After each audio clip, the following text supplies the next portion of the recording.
Bendiciones, hoy lunes 14 de marzo. Continuamos estudiando la lección número 12, recibir un reino inconmovible, para memorizar.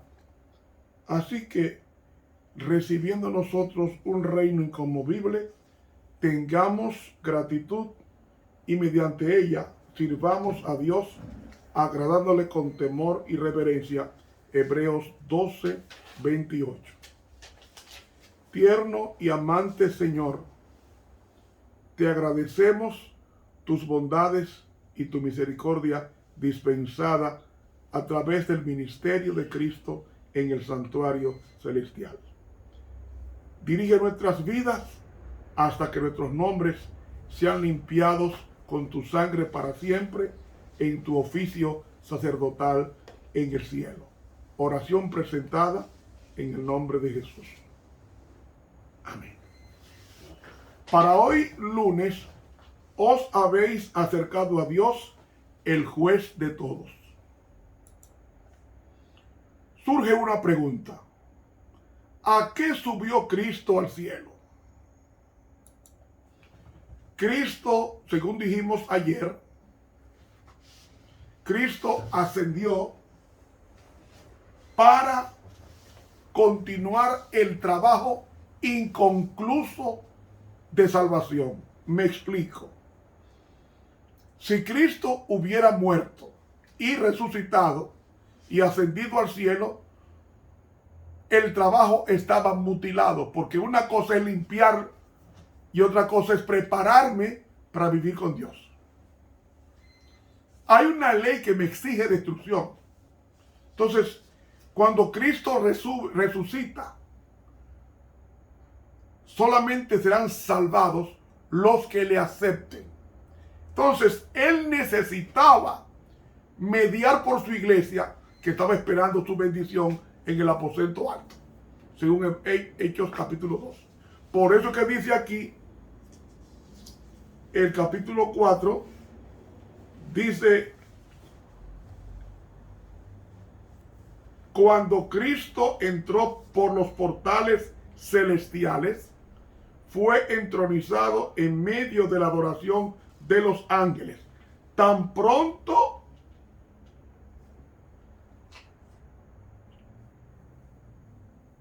como esta ceremonia hubo terminado, el Espíritu Santo descendió sobre los discípulos en abundantes raudales. Y Cristo fue de veras glorificado con la misma gloria que había tenido con el Padre desde toda la eternidad. Termino diciendo, el derramamiento pentecostal era la comunicación del cielo de que el Redentor había iniciado su ministerio celestial. Y continúo donde me quedé ayer en la lectura.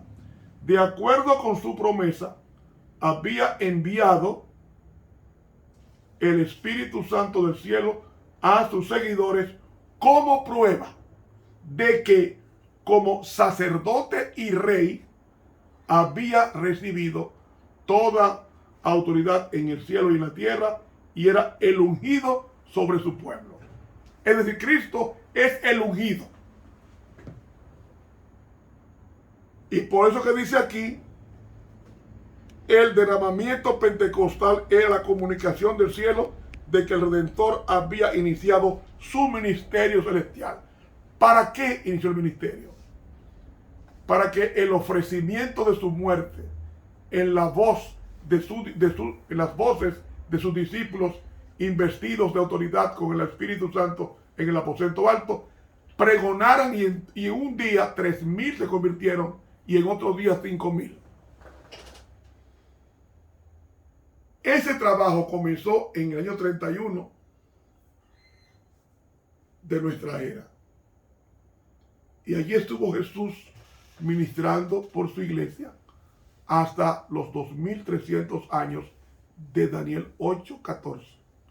Y ahí, en octubre 22 de 1844, que es cuando termina la mediación en el lugar santo, entonces Cristo pasa al lugar santísimo y ahora está sacando los pecados perdonados en el santuario, purificando su iglesia y santificándola para la traslación. ¿Cuándo comenzó ese juicio? Vayamos a Daniel, el capítulo 7. Daniel, el capítulo 7, comenzando con el versículo 9. Estuvo mirando hasta que fueron puestas sillas, y un anciano de grande edad se sentó, cuyo vestido era blanco como la nieve, y el pelo de su cabeza como lana limpia. Su silla llama de fuego, sus ruedas fuego ardiente. Las ruedas representan la omnipresencia de Dios y el pelo blanco no implica ancianidad, sino pureza, inteligencia, autoridad patriarcal. Sigue diciendo con el versículo 10. Un río de fuego procedía y salía de delante de él. Millares de millares le servían, y millones de millones asistían delante de él. ¿Quiénes asistían? Los ángeles, que son los testigos, y es la guardia pretoriana de Dios en el cielo, y los testigos de su juicio que comenzó tanto en el 31 como en 1844 en la segunda sección del santuario. El juez se sentó y los libros se abrieron. Realmente en el hebreo dice el juez comenzó a sentarse, es decir, Dios Padre comienza a sentarse para iniciar el juicio. En mi país, cuando entran los jueces a deliberar, ellos, toda la corte, los que están sentados, se ponen de pie, entra el juez y sus ayudantes, y luego se sienta y con un malletazo inicia la sección del juicio. Eso se parece mucho a como Dios está haciendo el juicio desde 1844.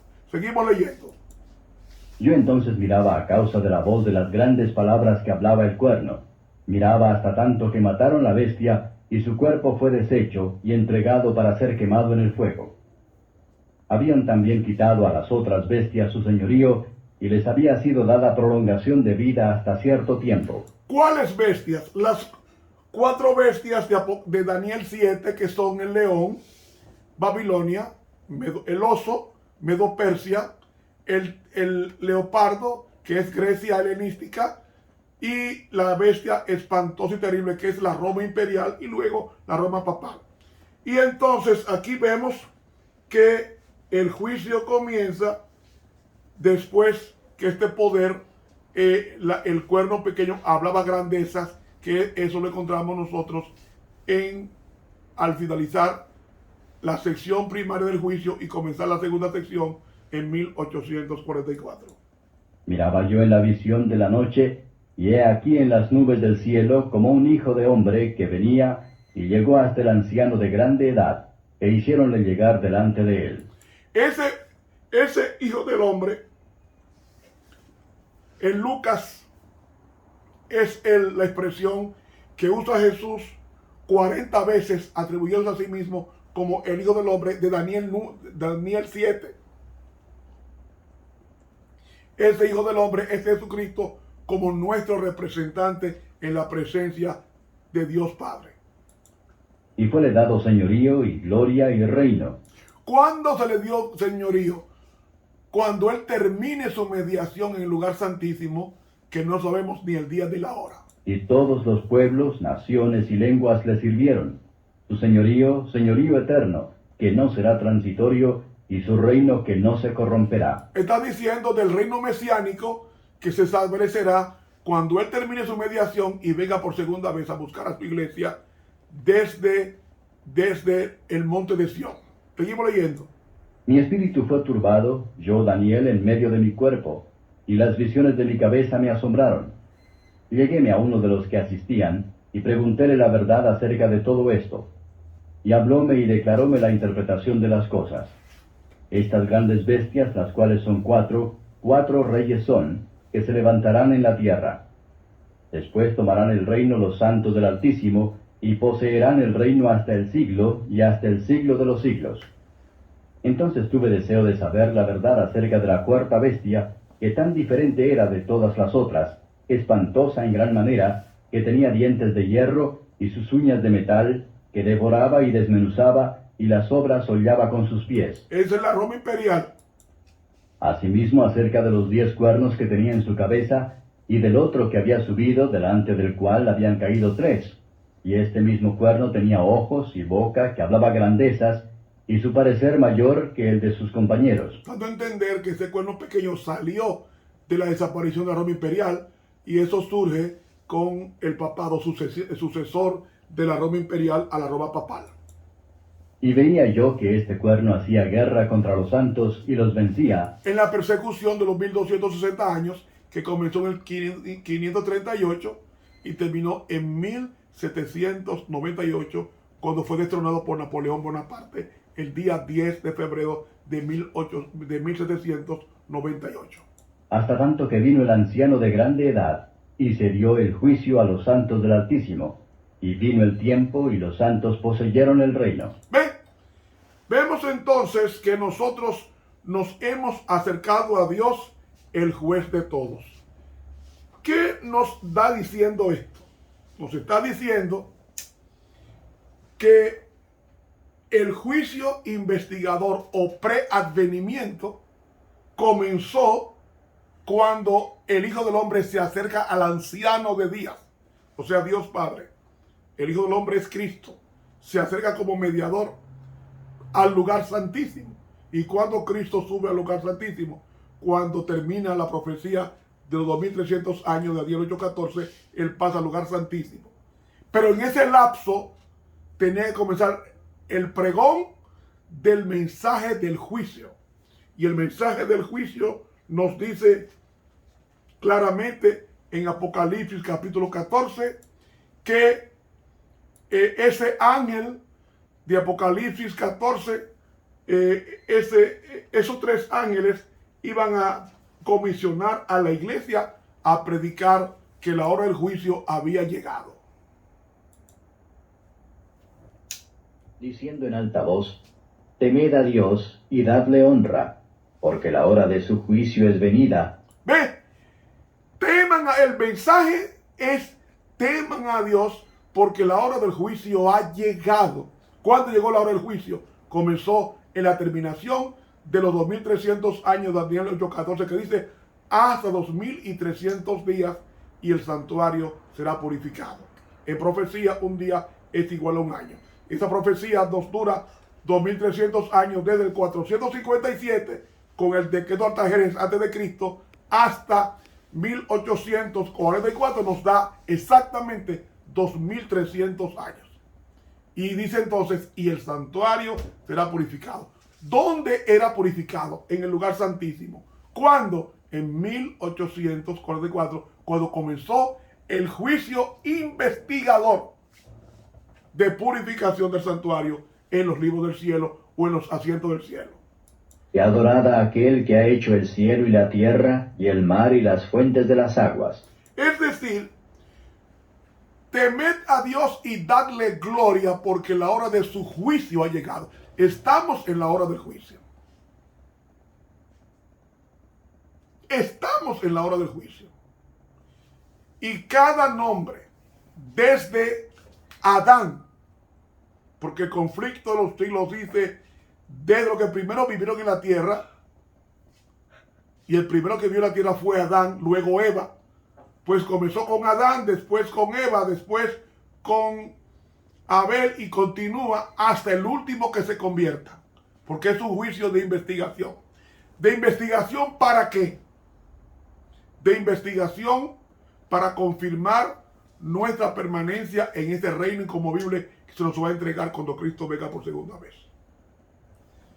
Ese juicio es un juicio de por qué Dios nos va a llevar al cielo. Y los ángeles son los testigos. Y eso pasa, la vida de cada persona es presentada ante Dios en terrible exactitud. Nuestras vidas, persona por persona, comenzó con los muertos y terminará con los vivos. No sabemos si va por los vivos. Es un asunto muy discreto para Dios que no ha dado a conocer a su iglesia.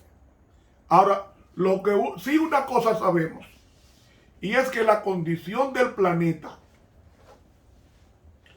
con la excesiva rebelión del hombre contra Dios, bebiendo mucho, comiendo mucho,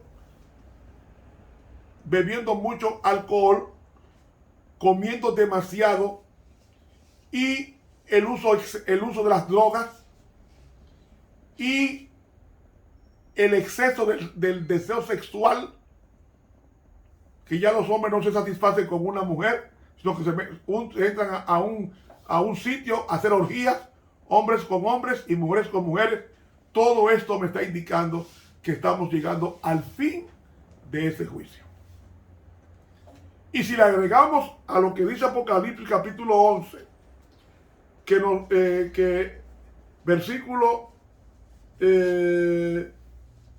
Apocalipsis capítulo 11 y el versículo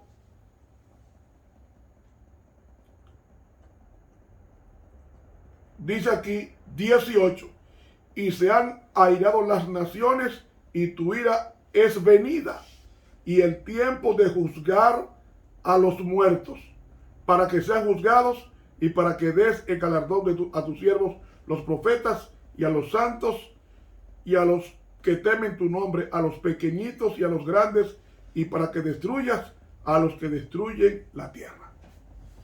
¿Qué es lo que está pasando en Ucrania? ¿Qué pasó en Ucrania por vía de Rusia? Están destruyendo la tierra. Y vienen más guerras. Y la repercusión de la crisis de Ucrania y la guerra de Ucrania va a afectar por lo menos entre 6 meses a un año a todo el planeta Tierra, la economía. Los precios van a subir, o mejor dicho, están subiendo los precios de los alimentos, del transporte, de las mercancías, de las cuentas bancarias. Están subiendo la tasa de interés pasiva, los préstamos, y también está subiendo todo producto de una crisis mundial por la guerra entre Ucrania y Rusia, sin tomar en cuenta otras guerras que van a llegar pronto, que va a crear un panorama dantesco, y es tiempo de que la iglesia se prepare para lo que viene. Por eso es que Cristo está en el santuario, deteniendo los vientos, los ángeles. Dice Apocalipsis 7, que los ángeles de Dios están deteniendo los vientos. ¿Qué vientos? En la Biblia, viento implica guerra, pasiones. Dios está deteniendo los vientos hasta que Dios selle a sus hijos en su frente. Símbolo de propiedad sobre el sellado. Y entonces, oiga lo que dice aquí este libro. El conflicto de los siglos, en la página 672, solamente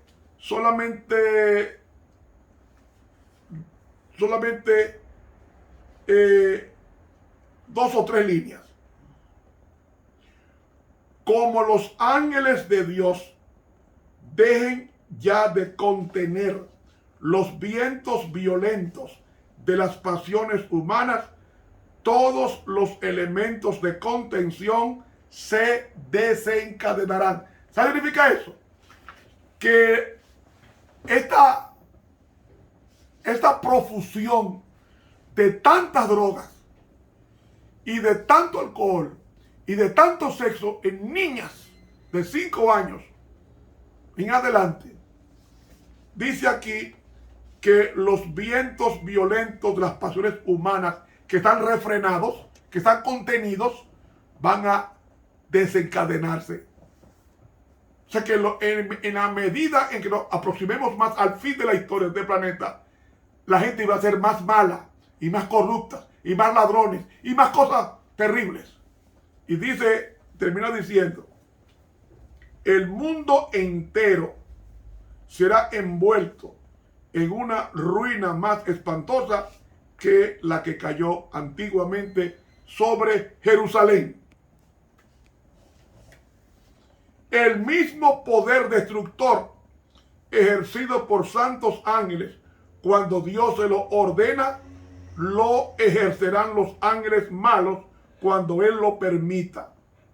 Hay fuerzas actualmente listas que no esperan más que el permiso divino para sembrar la desolación por todas partes. Bueno, la gente no se imagina 672 del conflicto de los siglos. Capítulo titulado Tiempo de angustia. La gente no se imagina. La gente no se imagina lo que viene. Es algo tan terrible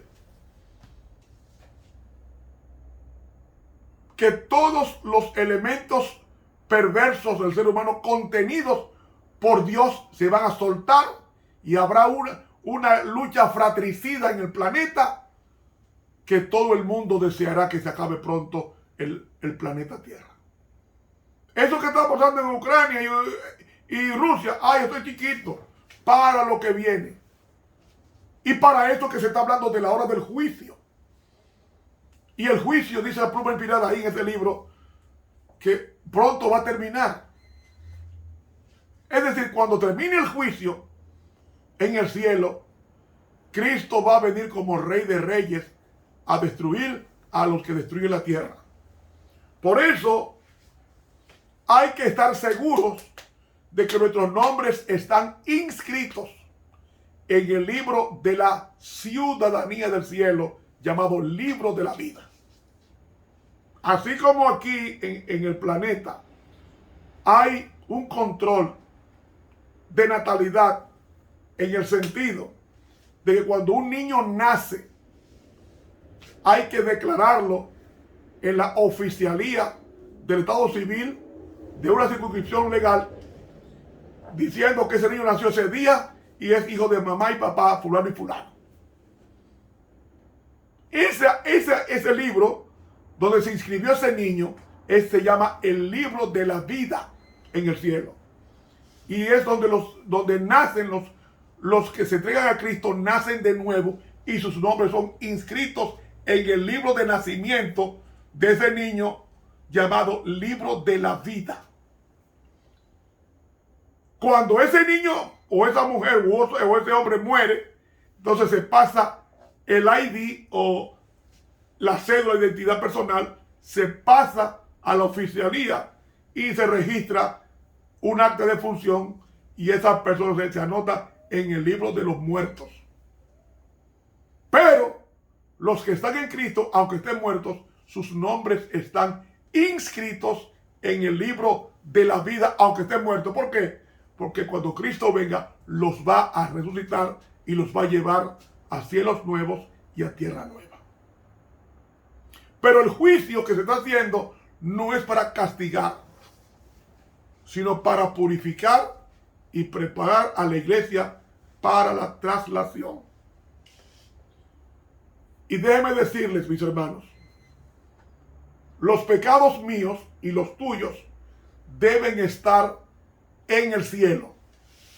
¿Y cómo mis pecados se pueden llevar al cielo? A través de la oración, confesión, caer de rodillas y pedir a Dios, perdóname porque hice esto, aquello o lo otro malo. Perdóname, Señor. Y Dios te perdona. Y esto te va quitando Dios el deseo de pecar y de pecar. Llegará un momento que tú vas a vivir tan cerca de Dios que aborrecerá el pecado y la maldad.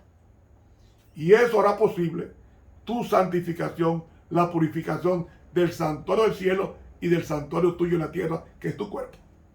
Y cuando eso suceda, te estás preparando para que cuando Cristo venga, decir, he aquí nuestro Dios, a quien hemos esperado y Él nos salvará. Pero en el cielo que deben estar los pecados, no en la tierra, porque en el cielo es que los pecados tienen solución, no en la tierra. Confesemos a Dios nuestros pecados y estos pecados en el cielo están registrados como perdonados si los confesamos y nos garantiza de que volveremos a vivir aunque muramos cuando Cristo venga por segunda vez, que va a ser muy pronto. Hermanos, El juicio investigador es un juicio de buenas nuevas, porque ninguna condenación hay para los que están en Cristo Jesús. Y si tú estás en Cristo Jesús, no le temas al juicio, porque el juicio te favorece. ¿Quién es el que debe tener miedo? ¿El inocente o el culpable? Ante un juicio, el inocente. Pues los hijos de Dios, cuando piden perdón a Dios, los perdona y los trata como inocentes. Pues entonces, ninguna condenación hay, dice Romanos 8, para los que están en Cristo Jesús. Los que no viven conforme a la carne, sino conforme al Espíritu Santo. Para ellos no hay ninguna condenación. Hermanos, que Dios nos ayude a llevar nuestros pecados diariamente a Jesús, que es nuestro único mediador y nuestro juez de todos, porque Él murió en el Calvario por todos. Que Dios nos bendiga y nos ayude a preparar a un mundo que está destinado a destrucción, llevando el mensaje triple al mundo entero: temed a Dios y darle gloria, porque la hora de su juicio ha llegado. Adoremos a Dios y prestémonos y preparémonos para la traslación. Estuvo contigo el profesor Ramón Romero. Suscríbase a este canal y dele clic a la campanita. Con esto está contribuyendo a la expansión de este mensaje al mundo entero. Dios nos bendiga.